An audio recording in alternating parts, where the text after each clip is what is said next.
Hello everyone, मैं हूं Umme Mariyam Usmani and welcome back to my YouTube channel UM institute. आज की जो वीडियो है वो आप सबके लिए बहुत खास होने वाली है। आज की वीडियो में हम लोग बात करेंगे कि बीकॉम के एग्जाम में किस तरह से हम लोग सिर्फ थ्योरी पढ़कर फुल मार्क्स लेकर आ सकते हैं। तो चलिए वीडियो को स्टार्ट करते हैं।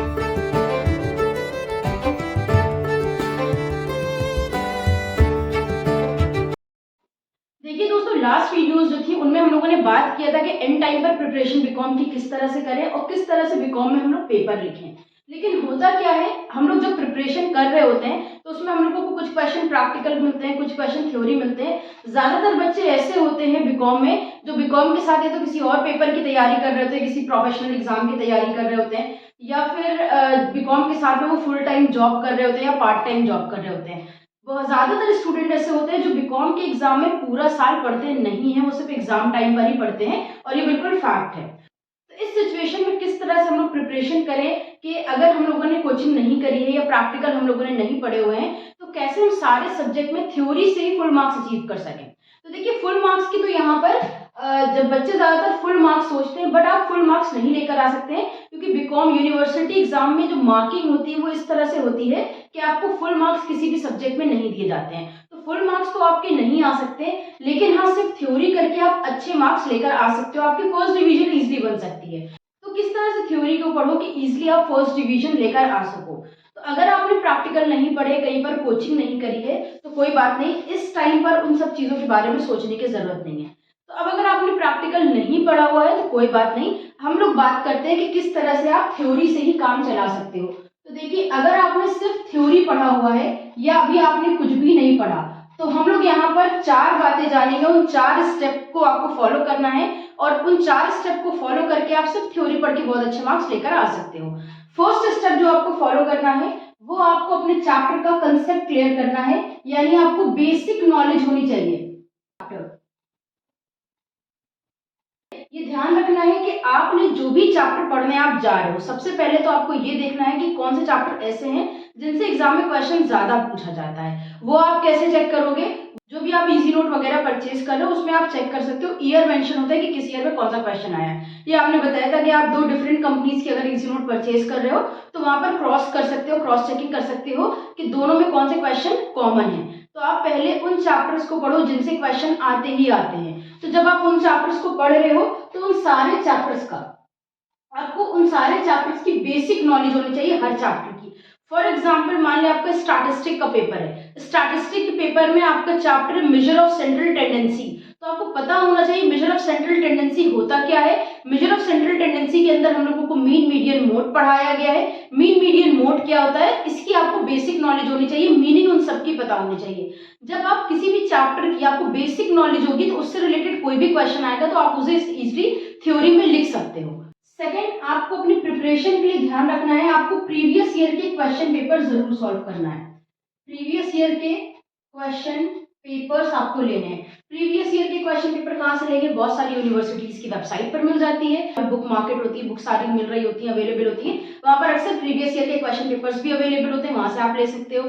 अगर आप कभी किसी सीनियर को जानते हो, कभी कॉलेज गए हो, किसी सीनियर को जानते हो, तो वहां से उससे अपने सीनियर से भी ले सकते हो। बहुत से लोगों के पास प्रीवियस ईयर के क्वेश्चन पेपर होते हैं। तो प्रीवियस ईयर के क्वेश्चन पेपर अगर आपको मिल जाए तो आप लास्ट 4 to 5 ईयर्स में जो भी क्वेश्चन आए हैं उनको जरूर से पढ़ना, वहां से क्वेश्चन जरूर फंसते हैं और उनको बहुत अच्छे से प्रैक्टिस करना, ठीक है। देन आपको नेक्स्ट चीज प्रिपरेशन से रिलेटेड ये ध्यान रखनी है कि आपको पहले शॉर्ट क्वेश्चंस की प्रैक्टिस करना है। बहुत से स्टूडेंट्स तो ऐसे होते हैं जो लॉन्ग क्वेश्चंस पढ़ने बैठ जाते हैं, लेकिन ऐसा नहीं है। आपको शॉर्ट क्वेश्चन तैयार करने हैं। शॉर्ट क्वेश्चन इसलिए तैयार करने हैं क्योंकि वहां पर आपके पास ऑप्शन नहीं होता है।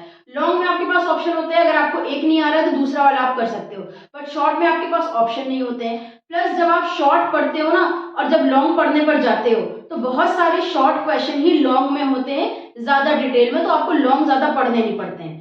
प्लस छोटी चीज, हम लोगों का माइंड ऐसा होता है ना कि अगर कहीं पे छोटा आंसर लिखा है वो हम लोग का माइंड ज्यादा जल्दी पढ़ लेगा, ये सोच के कि इजी है। और लॉन्ग जो होता है वो पढ़ने में डिफिकल्ट लगता है हम लोगों को। क्यों? क्योंकि हम लोग को माइंड को ऐसा लगता है कि ये बड़ा लेंथी है।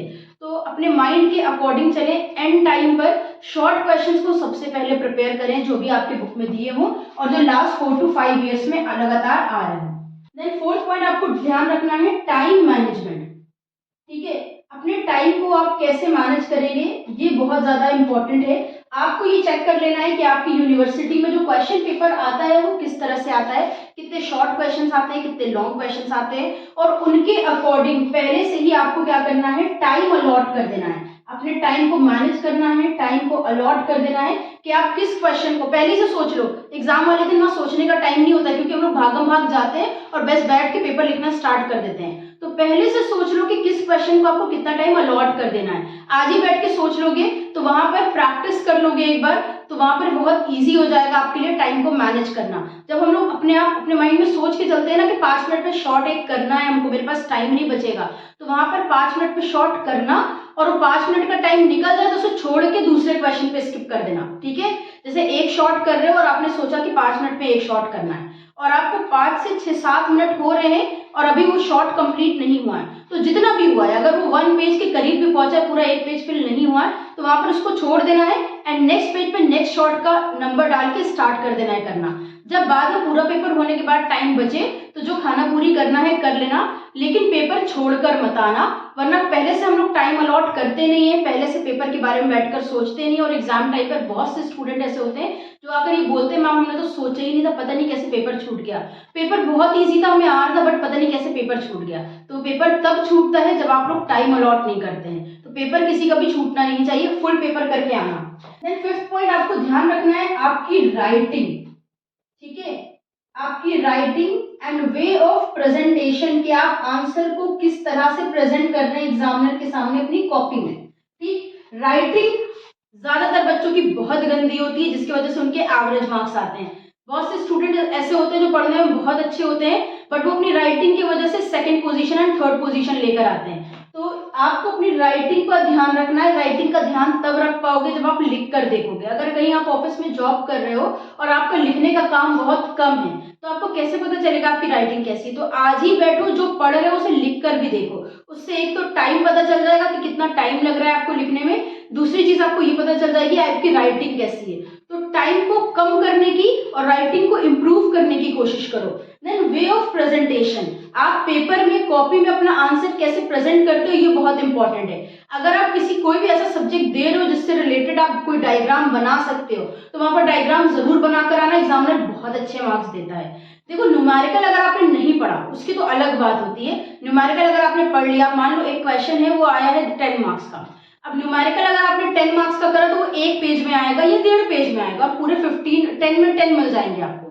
बट अगर 10 मार्क्स का थ्योरी क्वेश्चन करने बैठोगे तो आपको करने पड़ेंगे 4 पेज, और उस 4 पेज में भी एग्जामिनर कभी आपको थ्योरी में फुल मार्क्स नहीं देगा। तो थ्योरी और न्यूमेरिकल में बहुत डिफरेंस होता है। न्यूमेरिकल अगर कर रहे हो तो बहुत अच्छा इंप्रेशन पड़ेगा, बट क्योंकि एंड टाइम में न्यूमेरिकल करना जिन बच्चों ने नहीं पढ़ा उनके लिए बहुत दिक्कत वाली बात होती है। थ्योरी आप कर रहे हो तो थ्योरी में अपने राइटिंग का और किस तरह से आप आंसर प्रेजेंट कर रहे हो इसका बहुत ध्यान रखना। आंसर किस तरह से आप प्रेजेंट करोगे, किस तरह से अच्छे से लिख सकते हो, इस पर पूरी डिटेल में हमने वीडियो बनाई है, वो जरूर जाकर चेक करना, उसको जरूर देखना। और अपनी प्रेजेंटेशन का ध्यान रखना, डायग्राम जरूर प्रिपेयर करके आना, हेडिंग बड़ी बड़ी डालना, क्वेश्चन नंबर साफ साफ क्लियरली मेंशन होना चाहिए पेपर में कि आप कौन सा क्वेश्चन अटेम्प्ट कर रहे हो। तो इन कुछ बातों का ध्यान रखना, ये आपकी बहुत हेल्प करेंगे। एग्जाम में 60% आप अच्छे से आराम से लेकर आ सकते हो अगर इस तरह से आप प्रिपरेशन करके जा रहे हो, तो सिर्फ थ्योरी पढ़ के भी आप 60% मार्क्स इजीली अचीव कर सकते हो। तो उम्मीद है आज की वीडियो आपको थोड़ी काम की लगी होगी। वीडियो अगर यूजफुल लगी हो तो इसे लाइक करिएगा, अपने सभी फ्रेंड्स के साथ शेयर करिएगा जो बीकॉम में है। किसी भी टॉपिक में अगर डाउट हो तो कमेंट में बताइएगा। फिर मिलते हैं एक नई वीडियो के साथ। हमारे साथ जुड़े रहने के लिए, वीडियोस को देखते रहने के लिए